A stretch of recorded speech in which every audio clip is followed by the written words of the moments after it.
It is 7:02, August 1st, 2023. I call this meeting to order.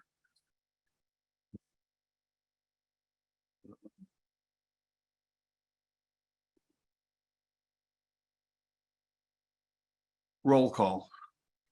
Councilman Becker, Here. Councilman Jekyll, Here. Councilman Lesko here, Here. Councilman Schultz, Here. President Johnson. Here. Item 3, public hearing. Tonight we have none. Item 4, public comment.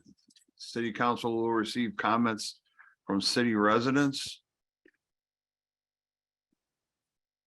Comments are generally limited to 3 minutes per individual. Anyone wishing to speak is required to sign up in advance or state the following items for the record when called upon: name, address, subject matter, contact information. No action will be taken on any public comment unless the item is also elsewhere on the agenda.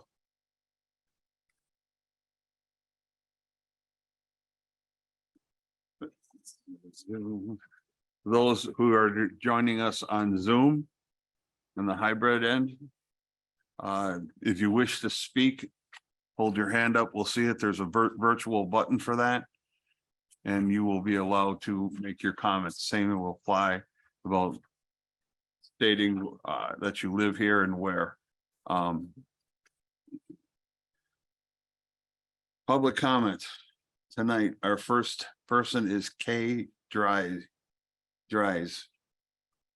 Hopefully I said your name correctly.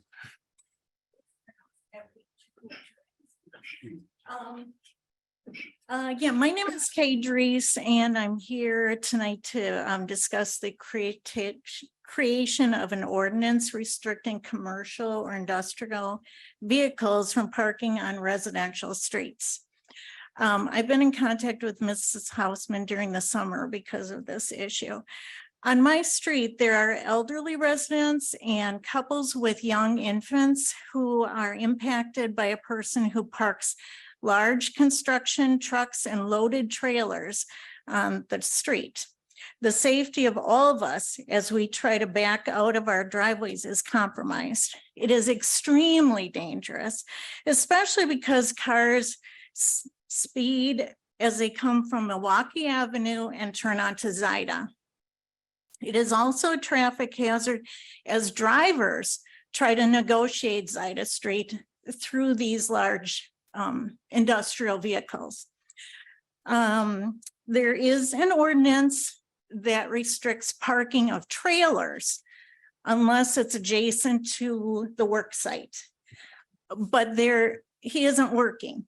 He's just parking, and he's attached large trailers that are loaded with maybe a Bobcat onto his large working vehicle, which takes up the space in front of most of our homes. It takes that much. So we can't see to get out of our driveways. So there's no recourse for us. We've called the police and they can't do anything. Their hands are tied because there is only that ordinance about trailers and nothing else. So that is why I know you're going to do a workshop on zoning and ordinance. And as Mrs. Hausman said, we can maybe talk about it at that meeting and maybe make an amendment to the existing ordinance. But there is also, aside from the safety aspect, that these vehicles affect our property values and really the appearance of our city. And I know one of the things that Chief Bump talked about when he first came was wanting Fort Atkinson to be a beautiful city, doing anything he can. And thank you for that. So that's why I'm here tonight, to make a case for. Can I have your address, please? 310 Zaida. Thank you. Sorry. I do have some pictures, but I don't know if that's acceptable or what. I don't know that. I can take them and I'll distribute them to I'll scan them in and distribute them to the council. Sure, thank you. Thank you very much. Thank you. Gene Q.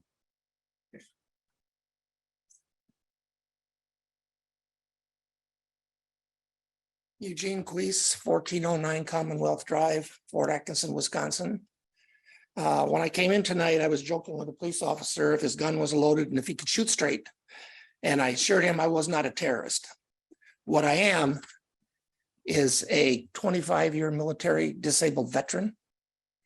I haven't had a speeding ticket in 30 years. I haven't had an accident in 30 years. I paid roughly $200,000 in property taxes since I've lived here. And I hope, and I think I'm older than any one of you on the council, and I may have voted for some of you, although I wouldn't know because I never met anyone here personally. Yeah, depending what your party ticket is, you got my vote. I'm here to talk about something that has been brought up before about UTV activity within the city limits of Fort Atkinson. In my own experience, and I can't speak for anyone else, I live 3 blocks away from the city limits. I have a UTV. I've spoken with several police officers about going to the edge of the city limits and unloading and driving away, but that's 2 times unloading and reloading. If I can't drive my UTV 3 blocks to get out in the country and go somewhere with some of the guys that I ride with, to me, that's a travesty. And I have my UTV in the front yard right now up for sale because it's no fun and it's not practical. And a lot of times, if you go out in the country, you got to leave your vehicle and your trailer someplace on the road. You know, perhaps police officers may say it's in a dangerous spot, or you had to get permission from the people just to park roadside. So I'm asking you, and there's a lot of talk about UTVs being loud and noisy, disruptive, but I ask you to look around, listen to the motorcycles that go by that have straight pipes. They're loud. Or the pickup trucks that are jacked up with stacks on them and they're blowing smoke at you when you're parked at a stop sign. That's way far more critical to me than having a UTV or an ATV ride on the streets. Everyone around us is riding on the streets. Fort Atkinson is holding out. I don't know why, perhaps you have good reason, but we built a fine police department. We built a fine fire department. We maintain the city. Fort Atkinson is a lovely small town, if you've heard the song, if you know what I mean. We all stick together and we all protect each other. And I don't see that there's going to be that much trouble. Put restrictions on them. Please do that. Put a tax on them. If you live in Fort and you want to ride your ATV in town, I'll pay for a sticker. But please consider it. As an old man who wants to go out a little bit and do a little bit of riding around, I'm disabled, so I can't really work, but I'm 74 years old, so I really don't want to work, but I ask the board or the council, please consider it. And I'm sure there's other people here that will. Your time has expired, sir. Thank you very much, sir.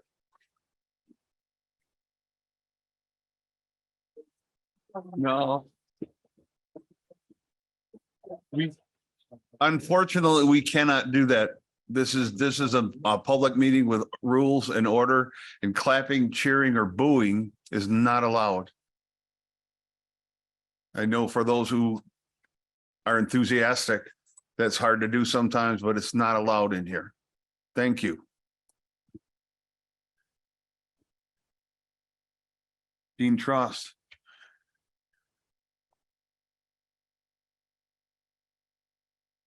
Hi, board. I'm Dean Trost.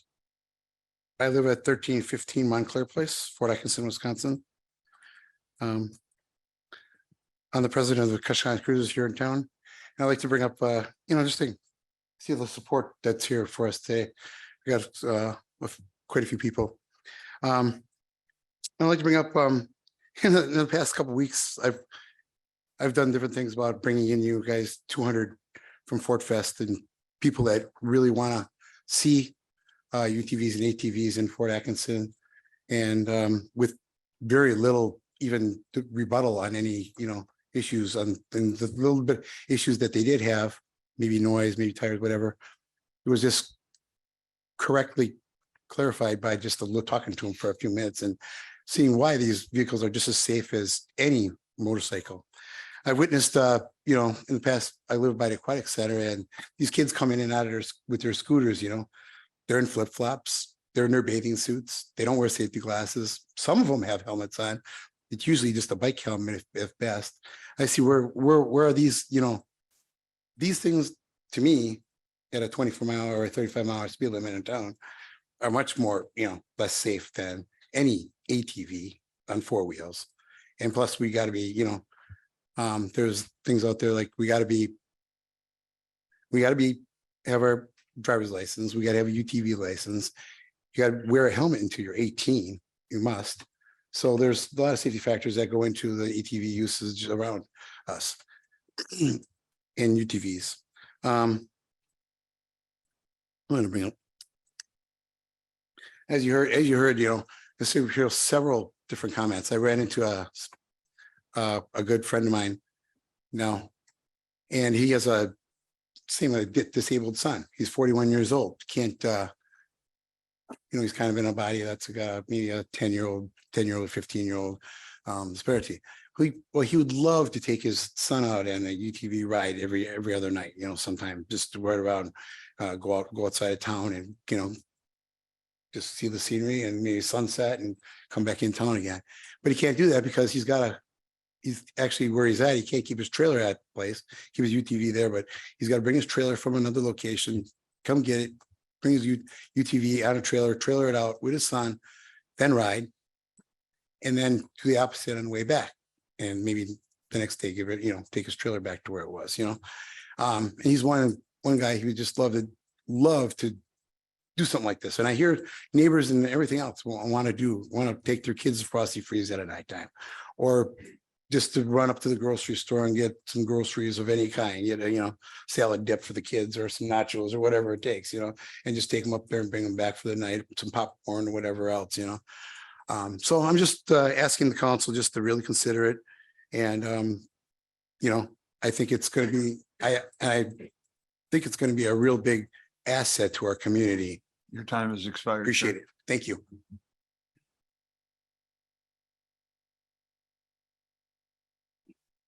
Next, John House.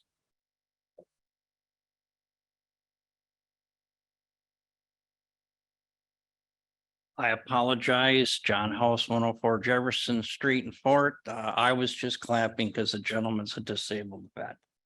I appreciate him. I'm here for some good things tonight. I just want to commend the police, the fire department, We Energies, the city of Fort Public Works. They did a fabulous job cleaning up. Even though I didn't get electricity until 12:30 Sunday morning, but they did just a wonderful job. So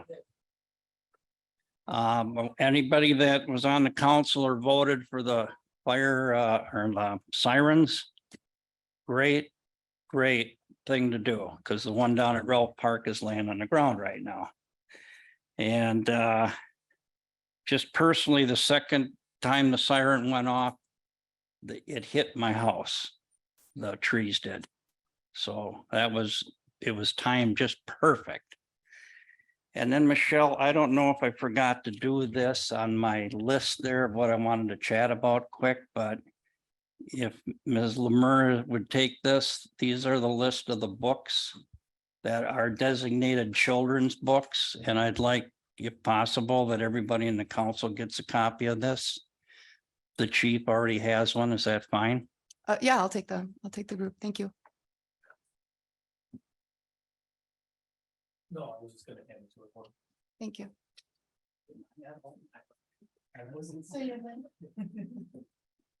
Thank you.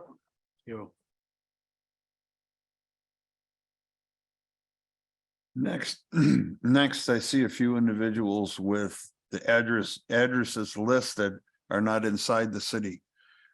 Fortunately, you do need to live inside the city or own property inside the city or a business inside the city.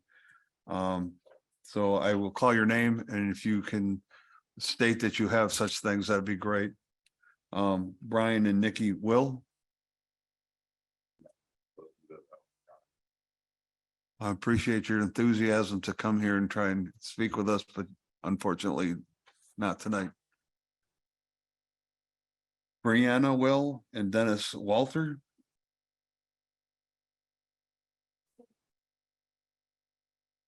Well, thank you for your time. David. I'm gonna mispronounce this, Troger.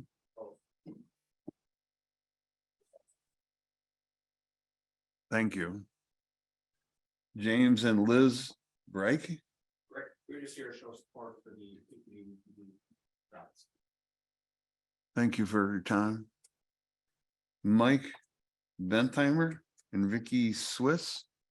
Vicky says, we're just here to show support for the consideration of ATV. Thank you.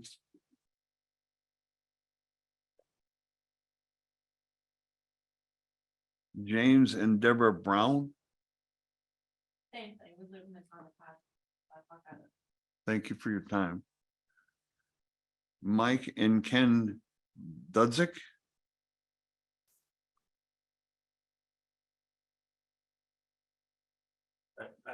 My name is Mike Dudzik. My wife is outside with the baby. We live in town here, 19 Wilson Avenue. I'm also here to show support for the Kashkanon Cruisers, open the town up for the UTV route.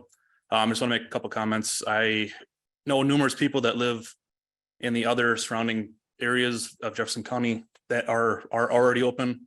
And there's a lot of support and a lot of people that are already utilizing the open roads, riding around. And it seems like it's there's no problems with it. People are obeying the laws, people are driving safely, and they're taking advantage of this of the freedoms that come with it, and supporting local businesses, riding, whether it's to a bar or something to have dinner, supporting local businesses and just getting out with friends, and just like you would with a motorcycle club. So I encourage the city to follow suit with the rest of the county and open up the roads. So I got.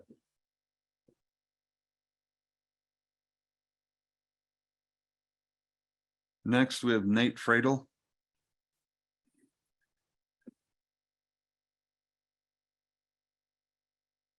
Nate Friedel, 430 North High Street. I'm the vice president of the Jefferson Half Mile Club. And I know there's been some concern raised about safety and that type of thing with ATVs and UTVs. I just wanted to share a letter we have from the Jefferson Police Department. They've been open since October of 2022.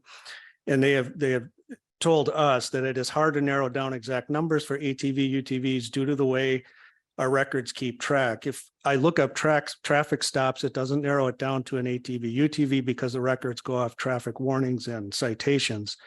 I did find about 5 confirmed stops, but there may have been a couple of other ones. There have been no crashes in the city. The traffic stops were for no headlights on, obstructed registration, or no registration.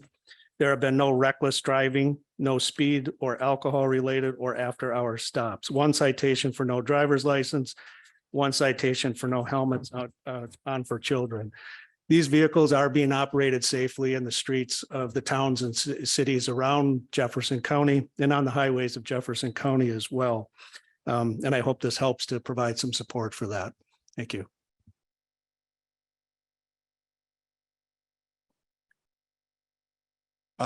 Those on a hybrid meeting with us tonight, any of those who wish to speak, this is the first call for public comment.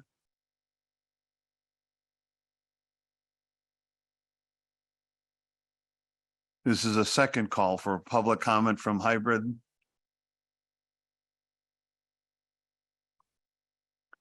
A third and final call for public comment for those on the hybrid meeting with us. Moving forward. We have the consent agenda, I believe is next. The consent agenda outlined below is hereby presented for action by the city council. Items may be removed from the consent agenda on the request of any one council member. Items not removed may be adopted with one action without debate. Removed items may be taken up either immediately after consent agenda or placed later on the agenda at the discretion of the council president. Item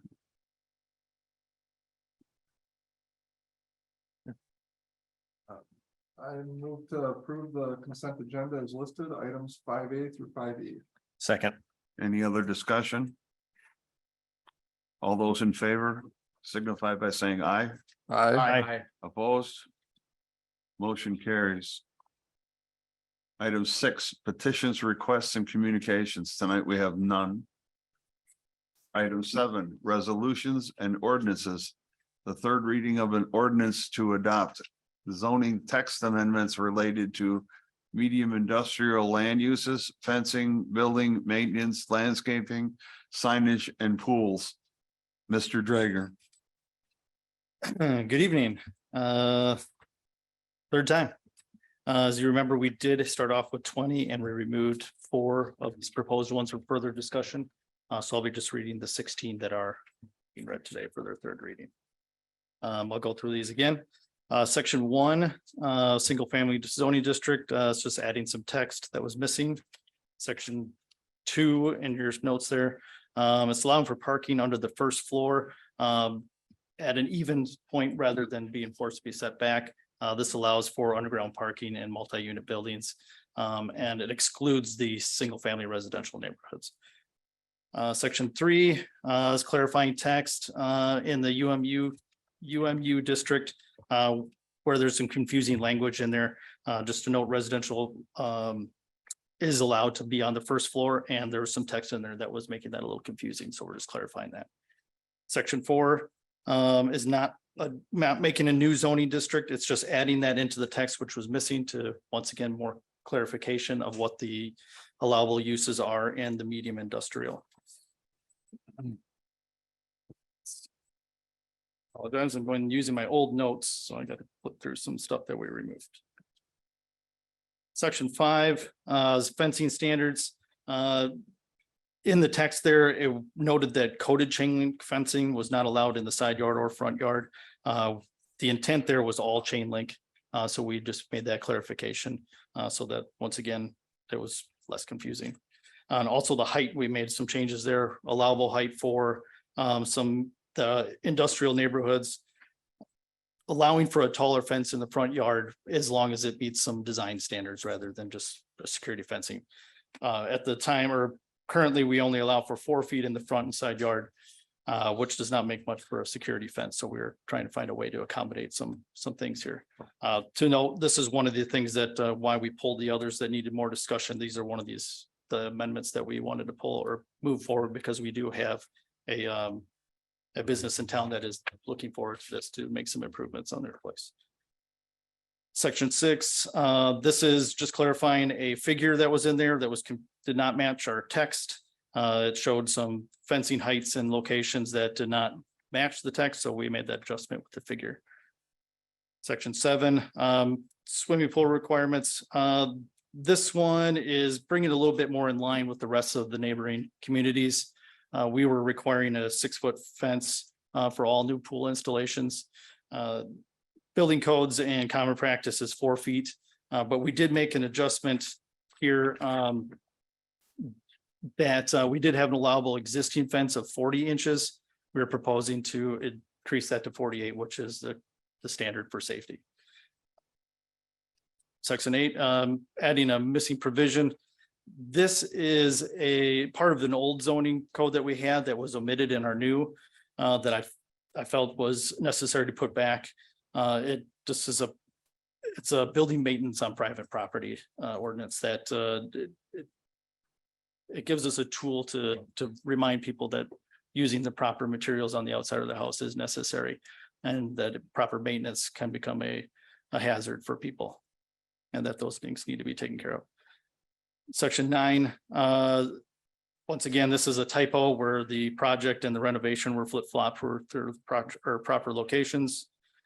Section 10, this is simplifying some confusing language. It's clarifying that only improved areas need to increase their landscaping and not any existing areas. Section 11, this is clarifying some lighting on wall signs. It's removing some language and leaving it to another spot in the notes that currently gives all those regulations for that. Section 12, it's in the footnotes, I should say. This is also for signage. This is increasing the amount of order board signs that are allowed per site. This is another one of those that is hinging on a current employer in town that is wanting to make some improvements. Currently, we only allow one order board sign, one drive-through, and they're proposing to add 2 to relieve some traffic problems. This would allow for 2 signs, but it also puts a maximum square footage, so you can't just keep doing more and more and more signs. So if you want to do more than 2 signs, or it depends on the size of the sign itself. Section 13, this is correcting a procedure that we already follow. We are already putting most of these things in front of Plan Commission, whereas in our zoning, it actually says that myself and the city engineer can make these decisions, but we feel it's more appropriate for the Plan Commission to be making a lot of these, except for pool installations. Ironically, that was the one that needed to go to Plan Commission. That one we feel is more appropriate just to be done internally. And then section 14, another typo, that's had village in there, and it should be city, of course. Through that section.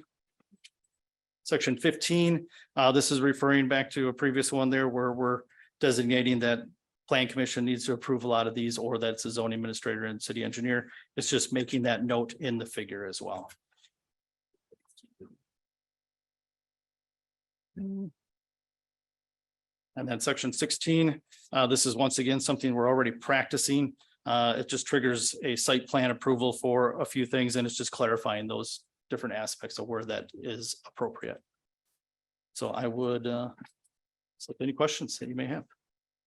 Since the second reading, has there been any feedback from the public? Not on these, no. Actually, for any of them for that matter, but not these in particular, no. The chain link fence in the front yard is simply an aesthetic value. It isn't achieved with that, correct? Yes. I believe that's the intent of it, yeah. I move to enact the proposed ordinance amending the city of Fort Atkinson zoning ordinance relating to medium industrial land uses, fencing, building maintenance, landscaping, signage, and pools. Second. Any further discussion? All those in favor signify by saying aye. Aye. Opposed? Motion carries. Item 7B, the second reading of an ordinance to amend sections 58-197 and 58-202 of the City of Fort Atkinson Municipal Code relating to curfews for minors. Chief Bump. Hello, this would be the second reading. We had some good questions, first reading from the council. Since then, I have not received anybody reach out to me for any clarification or questions or concerns. Have any of you received anything that maybe I can clarify or answer? I would definitely recommend that we move this on to the third reading. If there's no other questions, I'm definitely in support of that. And it is a need for the community to update that ordinance. I'd like to commend you on this ordinance of well written, well thought. It's well organized, and it a little bit more freedoms for some, but organized and uniform. I like that concept. Good. I appreciate that. Simple, I think, is best, easy for everyone to follow. Yeah, I agree. This was well thought out, and I as I mentioned before, I appreciate, leaning towards officer discretion with some of these situations, and I like that's being implemented. So I will move to recommend the city manager prepare this ordinance amendment for a third and final reading at the August 15th, 2023 city council meeting. Second. Any other discussion? All those in favor signify by saying aye. Aye. Opposed? Motion carries. Thank you. Have a good night. Item 7C. Second reading of an ordinance relating to hours of operation for the municipal building. Thank you. This item was first presented to the ordinance committee, and then now it's presented to the second reading for the city council. This amendment would remove the requirement of summer and winter hours that are included in the code of ordinances that are just for the municipal building. This would allow staffs to adjust hours for varying times, including property tax collection, absentee voting. This would allow flexibility to accommodate to serve the public better. We have not had any comments or concerns expressed to staff or any others that I'm aware of. I'm happy to address any questions the council may have. And this would appear on the next agenda for the third reading, so there's still an opportunity for comments. I think it seems real fair. It's treating the people that work for the city like everybody else. I like that idea too. I think we've had some good discussions on this. I will move to recommend the city manager prepare this ordinance amendment for a third and final reading again at the August 15, 2023 city council meeting. Second. Any comments? Those in favor signify by saying aye. Aye. Opposed? Motion carries. Item 8, reports of officers, boards and committees. The city manager's report, Ms. Hausen. Thank you. As everyone in this building knows, the Fort Atkinson experienced a horrible storm late Friday into Saturday morning. I'm grateful that there were no storm-related injuries to the public or to our hardworking city staff. I want to thank our team members in the police department, fire, public works operations, parks, water, wastewater departments, and all of our other city staff that were activated over the weekend to assist in emergency response and then transition to cleanup. Like many of our residents and businesses, city facilities were out of power for many hours. As you can imagine, this poses great challenges to ensure continued service provision, specifically in our water and wastewater utilities. Our team members worked around the clock to locate backup generators, monitor wells and lift stations, and remove debris from our roads and parks. Cleanup and return to normal operations will take a bit, but I'm proud of how our city staff and our community pulled together in a time of crisis to help each other. Please visit the city's website and social media pages for updated compost site information and email info@fortatkinsonwi.gov with any questions or lingering concerns. As you can tell by coming here tonight, road work on Highway 12, Main Street and Whitewater Avenue continues. The 2-day closure of Main Street, which actually began soon after the storm, was quite successful, and the milling and overlaying of Whitewater Avenue is in progress.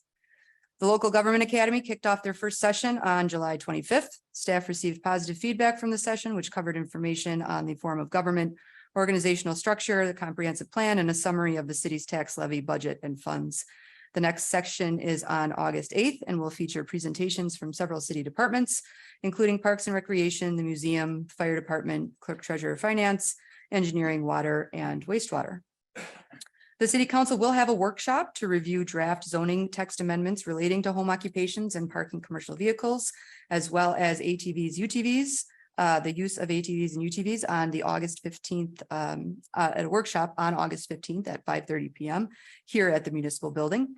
It is a workshop, so no action will be taken, but the meeting is open to the public.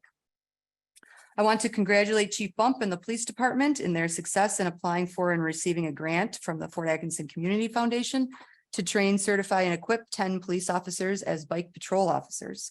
I look forward to celebrating further when the program is implemented. Also, I want to congratulate Dave Radloff in the Parks and Recreation Department for passing his certified playground safety inspector test on July 6th, excuse me. It's a difficult certification to earn, and Dave has earned it in a short period of time. One of the goals of the Parks and Recreation Department in 2024 will be to create a playground safety program. So congrats to Dave. And lastly, I want to recognize our Public Relations Executive Assistant, Sarah Wayard, for not only being featured 5 times on the cover of the August issue of the municipality, which I think is probably a record, but she's also featured inside the magazine in the employee spotlight section. Sarah's background as a journalist has served the city well in her role as our communication specialist. So I want to thank Sarah for that. And that's all I have. Thank you. I'd also like to commend our city staff. All the departments pulled together for this. I've lived here my entire life, 65 years. I've never seen such a catastrophe hit Fort in one fell swoop. I've never been prouder of watching both, not only our city staff, but our citizens pull together to get past this. Joe Solly, I'm very impressed and proud to be part of this.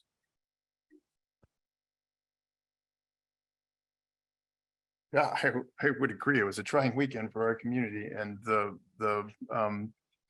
I hope that as a community, we still maintain some patience as the cleanup will continue because it's going to take a while yet.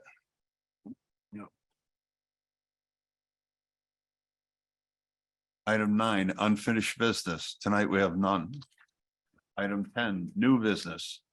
Review and possible action relating to extraterritorial certified survey map for the property located at W5250 State Road 106 East. Mr. Selly. We have Jed Drager is going to present this one tonight. Well, so as you said, this is inside our 3-mile extraterritorial area. It's about 1.4 miles from the city boundary. They're looking, George Golick is looking to separate out about a 2-acre parcel from another section there for a buildable site. We do not have any, we don't have any issues with it as a staff. And we do recommend to approve the CSM. I will be open for any questions that you have. I'll also note that the Plan Commission did take a look at this on July 25th and did recommend that the City Council approve the certified survey map. I think it's pretty cut and dry, so I'd move to approve the extraterritorial certified survey map for the property located at W5250 State Road 106. Second. Any further comments? All those in favor signify by saying aye. Aye. Opposed? Motion carries. Item 11 miscellaneous. Tonight we have none. Item 12 claims, appropriations and contract payments. Item A, review and possible action relating to the verified claims presented by the Director of Finance and authorization of payment. Clerk Everett.